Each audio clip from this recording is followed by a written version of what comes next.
how is it going, YouTube? Major G here, and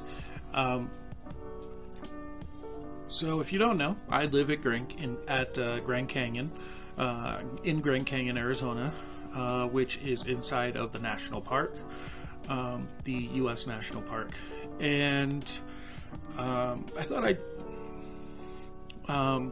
share with you guys some of the reviews that we get here. So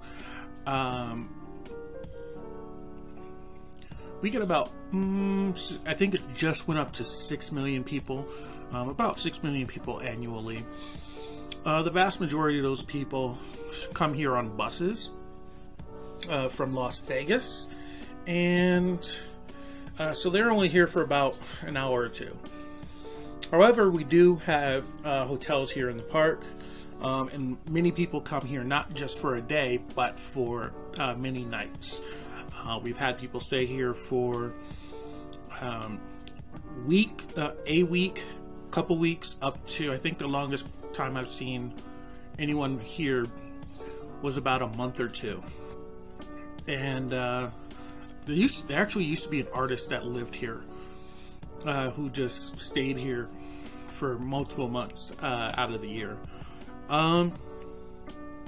But yeah, out of all those people, the vast majority of them are just excited to be here. They come here to see one of the 7 natural wonders of the world, the Grand Canyon here in Arizona, which is an absolutely beautiful sight. Most of those people don't let anything get in the way of their happiness. They're just completely excited to be here, whether it's whether the weather's bad or it's way overcrowded or what. They're just happy to be here. They're just extremely happy. They just appreciate where they are. And then there are people who don't. There are some people who come here with one of those rain clouds over their heads, and for whatever reason they're miserable, and sometimes they try to spread that their misery to others. So what I am going to do today is I'm going to read a few 1-star reviews that we've gotten here. Now, this isn't for any one location. This is just for the South Rim. So I'm looking at these on both TripAdvisor and Google. So let's go ahead and check some of these out. Okay, so here's one from someone who reviewed this 2 weeks ago. Okay. Stop in passing. Disneyland in the desert. So actually, one of the things we try to say here to many people is that it's not Disneyland. Because people often don't realize the amount of danger that is here, such as hanging off the rims, like messing with the wild animals. I did a video a couple years ago about how it's not very uncommon to see people messing with the elk because they believe that the elk are tame. And it's like, no, they live here in the wild. It's wild here. This isn't a zoo. So we were just there in mid-March. It was just terrible. Disneyland, or New York City without the sirens and horns honking. People, people, people, strollers, streaming kids bored with seeing rock cliffs, pushing and shoving, and this is March before it's hot there. Absolutely no feeling of peace or space anywhere. It's so polluted that the colors are totally faded. It's a shadow of its former self. The pictures you see there are either 1, old, or 2, artificially colored, or 2, I think they meant 3, taken at 5 a.m. Good luck with that. So anybody who's actually seen my a number of my videos know that I have an intro. My primary intro is just a picture of the Grand Canyon with Kolb Studio to the right. So the thing is that that image, and then there's also another image on my on the top of my YouTube page at this current moment. That might change at some point whenever I can think of a nice design to put there, of a guy looking at the Grand Canyon with his with like a some sort of hat with a wide brim, and he's just looking out at the Grand Canyon. Both of those pictures were taken by me. I took both of those pictures. The picture of the guy with the hat was taken at about sunset. That was one of the first sunset pictures I ever took when I got here. So that was about probably 5 years ago, 4.5, 5 years ago. The same thing with the Kolb Studio picture. That was taken at around sunset as well. Now, if you remember, also, so yeah, I guess you might be able to consider that as old. However, there is a video I recently did, which was my 2017 review video, and that was New Year's Eve. So it was me on the rim talking about about how I loved 2017, how well it went for me, and I'm actually standing on the rim. And that was New Year's Eve of 2017, so that's not that old. I also have another picture on my camera, on my camcorder. I'll try and put it up now, where I went walking along the rim with my girlfriend.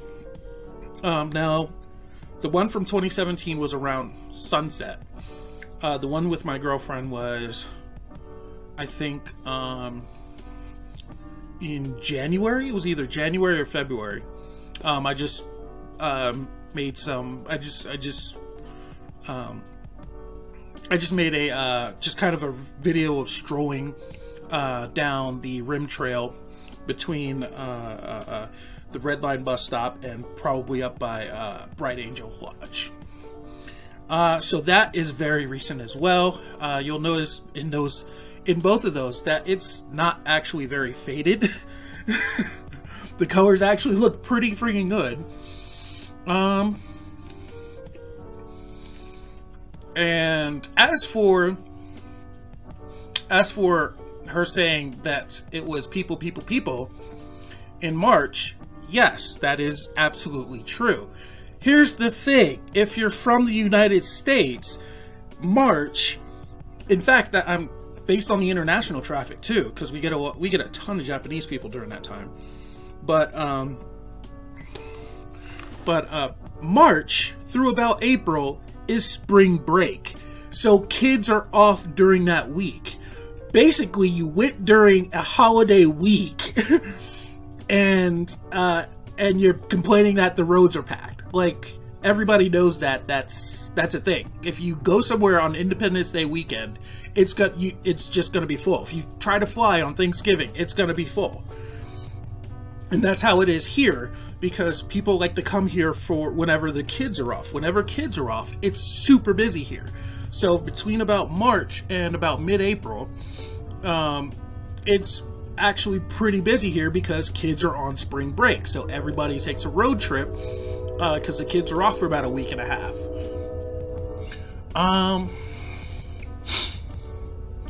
And then it's supposed to slow down usually between about April and May-ish, like mid-May. So yeah. And then like once June comes around, it's super busy again because once again kids are on summer break, and so it's it's time for mom and dad to do the family trip between June and August. Okay, that's somewhat fair. This one's complaining about lack of signage, parking in restaurants. 3 weeks ago, that was probably during construction. So signage was horrible. They actually did put up some pretty decent signage since I've gotten here. I think they put up some decent signage probably about 2 years ago. But the only problem was this past past 2 or 3 months actually. They've been repaving roads because the infrastructure isn't all that good here. And so the signage was terrible for all the detours and whatnot. Also, I'm not really sure what she's talking about. What hike? This lady here is talking about some sort of hike. Geological Museum was supposed to be a good stop, but driving is not recommended. And once we got to the park, and the hike is 40 minutes one way, which is not conducive with young children. I have no idea what hike she's talking about. You can't actually go and park at the Geological Museum. There's a parking lot right outside of it. I'm guessing she might have been talking about going from the visitor center to there, but that's less than a mile, so that shouldn't be 40 minutes one way. Also, there's a bus that goes from the visitor center to the Geological Museum. Now, the only thing I can guess is that she's referring to the village area, which is kind of the center, quote unquote, of town, and that's the Xanterra side of the park, and that's the only thing I can think of, because from that area to Yavapai Geology Museum is about a 2-mile walk. So that's the only thing I could think of. Now, here's the thing. Let's see. She's talking about she got lunch. So she was here during the day. Yeah, she was here during the day. So what that means is, so when you get here, and you go to the gates, or you go through the gates, you pay the admission fee to the rangers, and I believe the price is just for the entire car. If you have a pass, it's for everyone in the car. And upon entering the park, rangers give you a map. And the rangers give you a map if you drive in, which is what it says she did. So she had the answer in her hand the entire time. Or, as many people like to do, leave it in the car. So she left it in her car, the answer. So, yeah. I have no idea what this lady wasn't really paying attention, I guess, when she came in. Okay. So I'll bring up this one. So right here, we have a person who is, the entire first paragraph is just complaining about the park ranger pulling them over because, basically baiting them into pulling over and then trying to give them a ticket. So that first paragraph, I'm mostly going to dismiss because that happens everywhere. That happens everywhere in the U.S. And that's just a cop thing. That's not even really a park ranger thing. That's just a cop thing. That's happened to me when I lived in Maryland. I used to drive my stepdad's airport shuttle service. So, a lot of people go to the airport for the earliest flights there are, which are 5:30 and 6 o'clock in the morning. So you're supposed to be at the airport about 2 hours in advance, which means that I was usually getting up and having to drive at like 2 and 3 o'clock in the morning. So I remember one time I was driving, and I was on my way to pick somebody up, and I pulled out of and it was a dark road. I was pulling out of a 7-Eleven to get coffee, and I was making a left So I had to cross, and this is like a 12-passenger van, so it's a big van. So I stop at the driveway, look both ways. You know, the right side of the road is super dark, so I'm squinting to check that out. And I look both ways, and I start to make my left when out of the corner of my eye on the right, I see something moving down this dark street. So I just stop. And when it approaches, it's this cop car with his lights off. And so when he sees me like that, he just waves me to go ahead. And I'm like, oh, okay, that's fine. So I go ahead and I pull into my lane. And as soon as I do, he pulls me over. This guy pulled me over for stopping in the middle of the street because I saw him with his lights, and I tried to tell him this. I was, he's like, why are you doing like that or doing this? And I told him, well, I saw something moving, and your lights were off, so I didn't know what was going on. And I was gonna let that, whatever that was, pass. And he tried to deny it. So yeah, that's a cop thing. That is not park rangers. That's not just park rangers. So yeah. Here's the thing I really want to address, which is okay. The shuttle stops running prior to the restaurant closing. She was here about a month ago, so that is true. That is actually true. That does happen. No other means of transportation can be attained because you are inside the national park, and it's far too dark and unsafe to walk back to the lodging. No, it is not. That is a blatant lie. Yes, it is super dark here. But this place is one of the safest places in the United States. I mean, it really is. People leave their doors unlocked. People leave their cars unlocked. The other day I saw somebody in the residential area have their bike on the rack. There was no lock on the bike. There was a bike. I remember a few years ago there was a bike sitting outside one of the lodges for like 3 years straight. Nobody moved it. So that unsafe thing, that's just not true. That's not true at all. She's safer. She's safer here than she is back home. So yeah. Let's see. Let's move on. Okay. That's not really helpful at all. So, this person says, do not use this company, and goes on to talk about how they had a ticket for a Grand Canyon South Rim tour from Groupon. Now, here's the thing. They never mention at any point what company it is, because there are multiple companies that come here and do tours.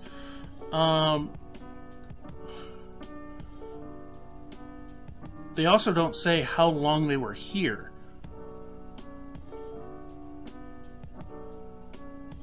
Traveling on the road. So, my guess, I'm guessing here, but it sounds like they might have come here from Las Vegas. Yeah, so that's super vague. That's very, very, very vague.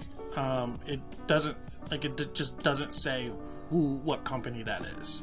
So that's very, very useless.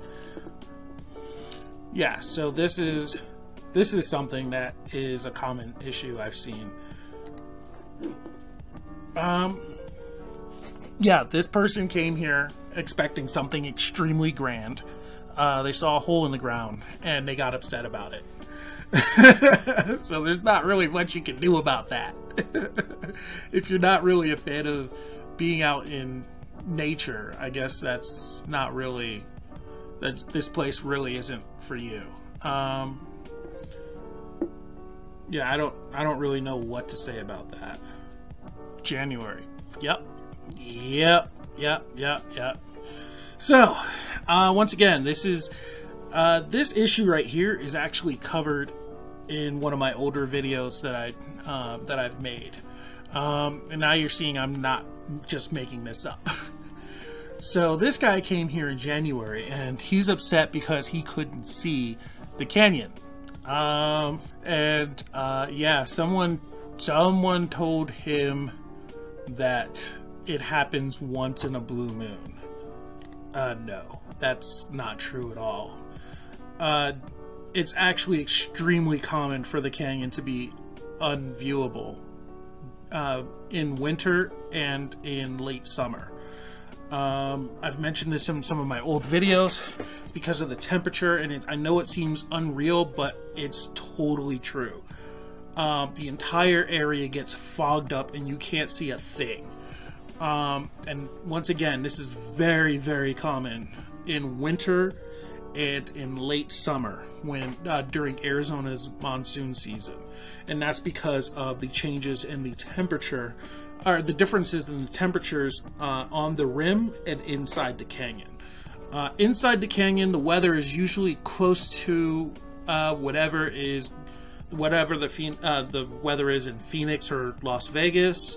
Whereas on the rim, it's usually at minimum 20 degrees colder than how it is at the bottom. So those two different types of temperatures can mix and create a ton of fog,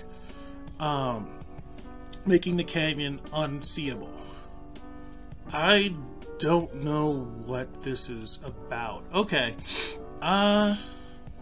So yeah, that first paragraph, totally accurate. There could be more signage as to whether or not the certain roads are open or closed, especially because of how far you can drive on them before you find out that they're closed. However, the main thing I want to address is in this second paragraph. By 4:30 p.m., all shops in the village closed. That's not a thing. I don't know when. I don't know where they went. That's actually not really a thing. The only thing I could think of is that she was at the visitor center or Yavapai Geology Museum. And that's because those are seasonal. Or Desert View. Desert View closes at 5 p.m. The visitor center closes at 5 p.m. And the Geology Museum, I believe, also closes at 5 p.m. And that's during the winter because we generally in the past it's starting to change where our busy season is, our only slow time is in January. But yeah, because of the changes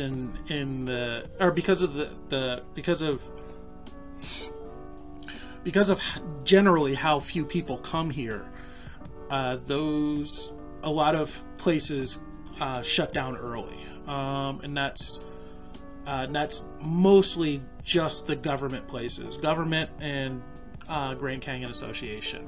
Hotels are open 24/7, and the gift shops within the hotels, I know for a fact because one of my good friends' fiance is an assistant manager there.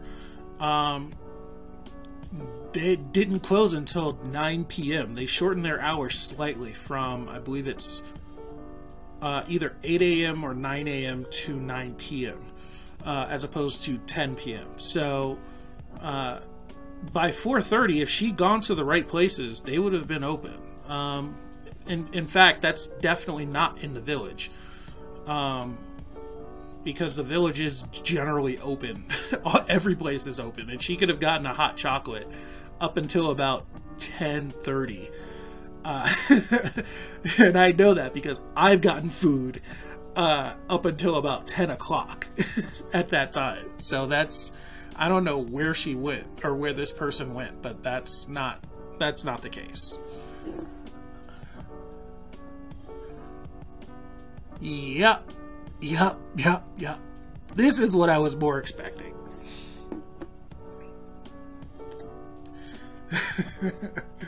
I was expecting some more of those. 5-hour drive for a hole in the ground. Expected to see the Colorado River and nothing. So you can actually see the Colorado River from certain places. My assumption is that they went straight to the village, which is where a lot of people go as soon as they get in, as opposed to going to the visitor center. At the visitor center, you can see the river. And if they'd gone a little farther west, past the village, they would have seen the Colorado River. So it's only within the village that you can't see the Colorado River, and that's because there's a giant plateau that sticks out, that juts out, blocking the view of the river. So you can't see it from the rim, and that's basically the only place you can't see it. Almost from anywhere within pretty much from anywhere in the park. That's the only place where you can't actually see the river, is within the village, and that's between Verkamp's Visitor Center and the Bright Angel area. This is another one that I was kind of expecting. So, $30 to get in, bad views. This guy is exactly the kind of person I was expecting would have shown up on this list at some point. So pay us $30 to come in. It's been like $35. The entrance fee has been like $35 for the past 2 years, 2 or 3 years, I want to say. When I got here, it was $25. So I don't know when this guy came here, but paying to get into a national park has always been a thing. Time out. Unless it was on a free day. While I was filming this, I forgot that there are certain days that are designated as free days. And these days are generally on some sort of national holiday, but they're very heavily advertised as such. And these are generally just for one day out of, say, a weekend. So I believe like Martin Luther King Day, Independence Day, those are examples of a free day to get into the park. And on that day, you don't actually have to pay. But otherwise, yes, you would have to pay to get into the park.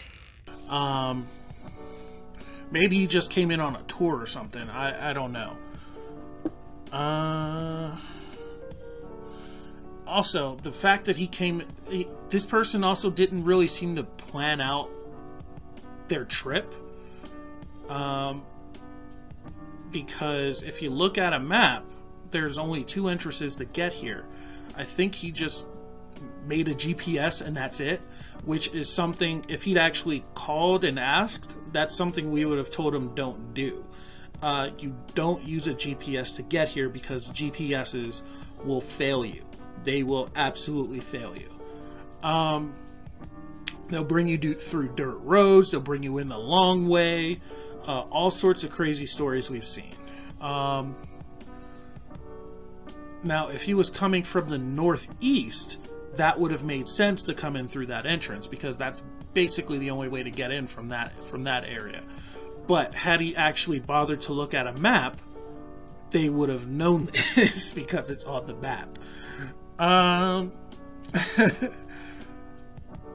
Let's see. What else? What else is there? Let's see. He's also complaining about a ton of people. Dude, you went there on Easter Sunday, one of the most busiest weekends of the year. Oh my God. He's complaining that a bunch of people are somewhere on a holiday weekend. Oh my gosh. This is ridiculous. Also, he's complaining about how cold it was, and it was April, like late winter, early spring, so yeah, it's pretty cold here during that time. I think this is another person who was expecting it to be Phoenix-style weather. Phoenix or Las Vegas-ish weather. Once again, he's complaining about the parking lot, or the parking, and how to know where the canyon is. when he came in through the gate, the rangers gave him a map of the area that shows where the canyon is and where you can go and look at it.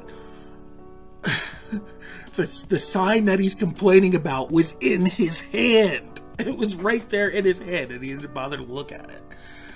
I can't stress how important it is to look at the stuff that they give you. And he's mostly just complaining about the price. He's complaining about how he doesn't know what he's supposed to do in the visitor center. Now, did I actually make a video? I feel like I filmed inside the visitor center before. I feel like I have some footage somewhere in the visitor center. But when you go in the visitor center, yeah, it is kind of bland, and there's not much to look at. But there are two rangers sitting right there that you can ask, hey, what can I do here? They're always sitting in there. There's either a ranger inside or outside of the building at all times. I don't know what this guy was doing. I have no idea. Yeah, I don't know what this guy was expecting. Yeah. This person made 2 of them. He was so upset they made 2 of them. Yeah, pretty awful. Very dull and boring. Not a lot to see, and loads of selfie sticks ready to take your eye out. Don't waste your time or money on this. It's just not worth it. Bit of a waste of a day, I'm afraid. If you've seen pictures, you've seen it. Definitely a case of the emperor's new clothes. If enough people say it's good, then others follow the lead and ignore the reality. Don't waste your time. Gonna have to disagree on that. It really depends on... So, the thing is that this person right here is actually as I mentioned at the beginning of the video, is among the smaller amount of people. We get a lot of people who come here and are just amazed at the view. And most people, and I'm included, I've said this when I got here, and I'm a city kid, have said that pictures don't do it justice, which it doesn't. Pictures really don't do it justice. It really is a very amazing view. This guy, I guess, this person is just not a fan of nature, I guess. I don't know what they were expecting. Maybe a theme park with a Ferris wheel and a pool and jacuzzi and things like that. But that's the only thing I can think of, because, I mean, if you can appreciate nature, you would appreciate what we have here, generally. That's not quite true.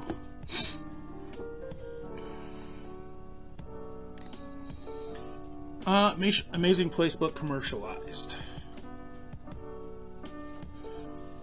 I don't know who this person met. That's a shame. There are a lot of people here who are perfectly happy to share stories about the park. The thing is that you have to ask them about stories about the park. There are lots of people here who are willing to share. I don't know who they spoke to.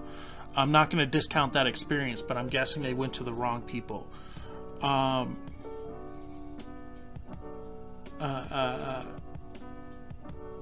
Yeah, there are a lot of people who are very willing to share stories. You just have to ask something besides, where do I get something to eat? Or where are the bathrooms? If you ask something besides that, like something like, oh, when was this building made? Somebody will be glad to tell you. Either if they don't know, they will pass you along to someone who will be able to tell you. You just have to ask. That's really all it is. Just ask, who would know anything about this building? Or who would know anything about the history of this place? Yeah. As for the issue with the bus drivers, that is totally true. I will definitely vouch to that. The bus drivers, especially during the busy season. By the way, they claim that they went during off-season. October is not off-season. October is still busy season. It's just the late end of busy season. It actually doesn't end until... At that point, I think it still ended around early or mid-November. So it was still busy season when they were there. So yeah, especially during busy season, the bus drivers can be extremely gruff, curt, yeah, just that kind of way. Like they've shut the door in many people's faces, and it really gets annoying sometimes. I don't know, but that said, I don't know what they have to deal with, because they have to. I mean, from my times being on the bus, especially when the buses are packed, you deal with a lot of crappy people, which can make them, which I assume can probably make them extremely grumpy. So that's not uncommon, I'll say. Some of them, I'm not going to say all of the bus drivers are like that, but there are some who are actually really nice. It's just you mostly see them during the off season, which is going to be between, at this point, probably December to like mid-February. You'll start to see the kinder bus drivers. That is funny. That's kind of funny. Highly irritated. This person is mad that they had to pay $30 to get it. So the thing is with the $30 is that it's per vehicle, and that's a four-wheeled vehicle. Per four-wheeled vehicle, it's $30. If she rode up on a motorcycle, it would have been cheaper. If she came in on a bicycle, it would have been cheaper. So it's not per person, it's per vehicle, and she is correct that it's the pass goes up to 7 days. It goes up to about a week, and she's also upset that she got charged to see natural landmarks, and they don't charge you in California to go to the beach. Lady, that's because none of the beaches in California are national parks. I mean, like, Santa Monica Beach is not a national park. In fact, but you do have to pay to get to park there. It is really expensive to go and park at the beach. I know, because I've gone to Venice Beach and I've gone to Santa Monica Beach, and you have to park to get there, and it's really expensive. But yeah, this is not just a natural landmark; it's a national park. So there is an entrance fee to get into the park. This is not just, it's not going to the beach. If she went to Yosemite, it would have been the exact same thing. Yosemite's in California. If she went to Death Valley or Joshua Tree, the exact same thing would happen. She would get charged at the gate. So I think she's just not aware of how these work. The heck? I have no idea what this guy is talking about. Absolutely none. Entry to the park is a hot, horrendous mess of depressed publics. Once again, no idea. Every time I've been through the gate, the rangers have been extremely cheerful. That said, it looks like he went during Labor Day. So, let's see. Yeah.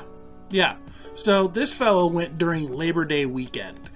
Once again, if you're from the United States, you know that Labor Day weekend is one of the busiest weekends in anything. Like, I really have no idea. So yeah, there's a ton of people coming in because everybody's off. Mom and dad, not only are mom and dad off, but the kid is off. So the family goes, hey, let's go to the Grand Canyon for our family trip. And so they show up here. And it's not just one person saying that, or one family saying that. It's a lot of families saying that. So yeah, there's a ton of people here during Labor Day weekend.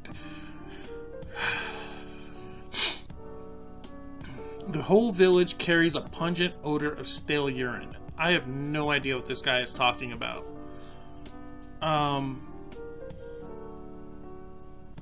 that's once again not really a thing. I mean, the air is pretty fresh here. I've smelled stale urine. I've lived in Chicago. I've been to I used to go to New York on a weekly basis. I know what a stale urine smells like. This is not one of those places where that happens. Occasionally, if there's construction or there's some sort of maintenance on sewage, yeah, a weird smell comes through, but that's about it. And then, of course, there's the animals. The animals have their own smells. So you can smell elk, and you can especially smell the mules. But in terms of the entire village smelling like that, no, that's not really a thing. He probably went to one spot where either someone was working on something, or there might have been like some mules going by or whatever, and that's what that was. Insufficient. I have no idea what to. Yeah, this guy was here for like 5 minutes. I have no idea what he's talking about. That said, yeah, the Park Service could do things better. There are a lot of things Park Service could do better. There's a lot of they run almost like a corporate structure because of how the government works. So there's a lot of guys one thing we like to say is that there's a lot of people in Washington who like to micromanage the park, who have never actually been here. So yeah, there could be some people who, it could be run slightly better. So it's a mix between that, the corporate structure, and the fact that Park Service is very underfunded. So there's a lot of maintenance that needs to be done, but is either put off or just doesn't get done because of those two things: the corporate structure and lack of funding. So yeah, that's something he would have to talk to the Secretary of the Interior, who, Ryan Zinke isn't going to do anything. But yeah. Oh yeah, that's right. That might have been what that was. So yeah, here's another one. Someone got here in the middle of July when it's super busy. Mom and Dad and the kid are off, and they all decide, and so is Grandma. So they decide to bring Grandma and the cousins and Auntie and Uncle along to go to visit the Grand Canyon. That is a thing that happens all the time here. It's the middle of the summer. Once again, have you ever traveled in the U.S.? You're comparing North Rim, Bryce Canyon, and Zion Canyon to Grand Canyon? No, you can't, because Grand Canyon is a world famous feature. Zion Canyon, Bryce Canyon, they're nowhere near as famous as Grand Canyon. And then North Rim is just very difficult to get to. So that's why you don't get as many people at the North Rim. It's just kind of out in the middle of nowhere. We are too, but there's even less out there than there is here. And it's a little more out of the way from anything else. At least here, you get a lot of people who come from who are able to get here easily from Phoenix. If you're moving either east or west, you can stop here on the way to another spot. North Rim is nothing like that. You have to be trying to get to North Rim to get there. Let's see. So yeah, it's going to be packed. Of course, there's not going to be any places to park. Finding if information was difficult. I find that kind of odd. I don't know who they spoke to. Just before 2 p.m. No. Bright Angel closes at like 3:30.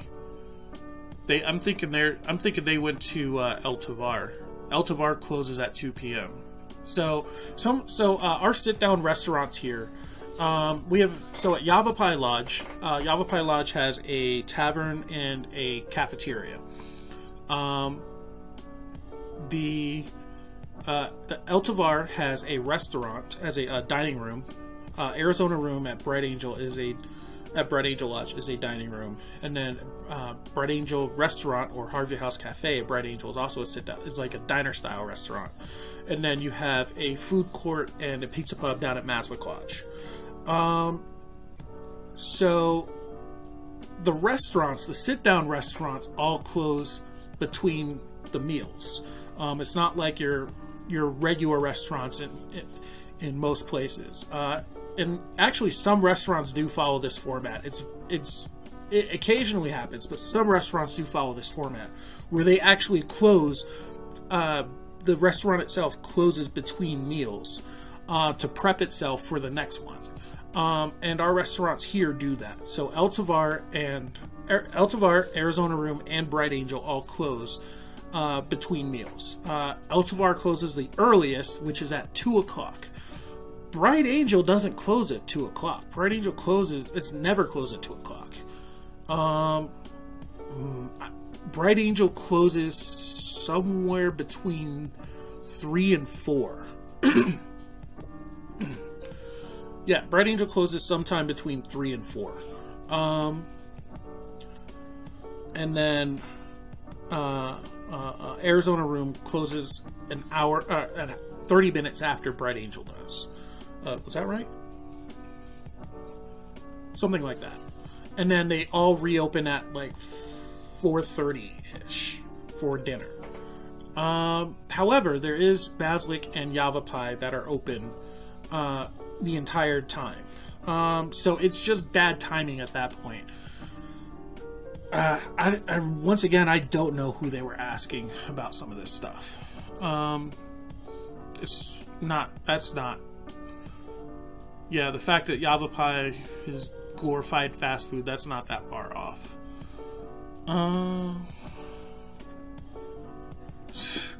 Somebody else who was just mad and just wanted to vent. Here we go. Yet another one. It's just a hole in the ground. Couldn't see what the fuss was about. Dragged here by the missus when I should have been playing golf. Yeah, you really didn't have to say that. Like, there was no reason for you to say that. he was just being salty. So that's some of the 1 stars for TripAdvisor. I'm gonna check out Google now. Okay, this is a joke. Oh my god. Oh my god. These are really freaking goofy. Okay, yeah, Google is a joke. Google is a massive joke. Alright, so yeah, that was just a few of the 1-star reviews that we've had here at the park. Whoops. That was just a few of the 1-star reviews we've had here at the park. So, I mean, as you can see, there's, like, a lot of people generally can be just upset.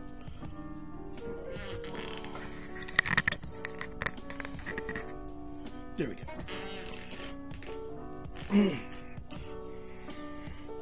So yeah, that was the 1-star reviews from TripAdvisor for the park. That was just a few of them. I think I went maybe halfway through some of them.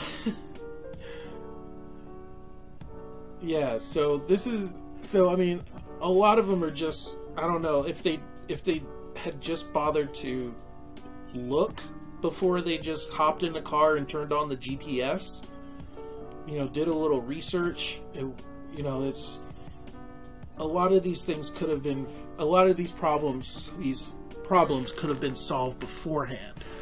Mostly people showing up on Easter weekend or the middle of summer and complaining about how everybody else had the same idea that they did. Which is, it's I just find that funny. I really do. I just find that funny. So, but there were a couple of valid points in some of them. And I did try to address some of those. But yeah.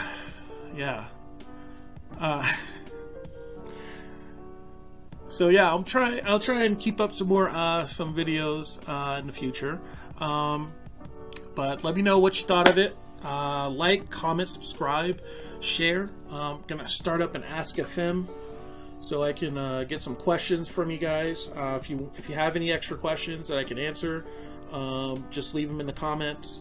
But yeah, until next time, you guys, be excellent to one another and party on, dudes.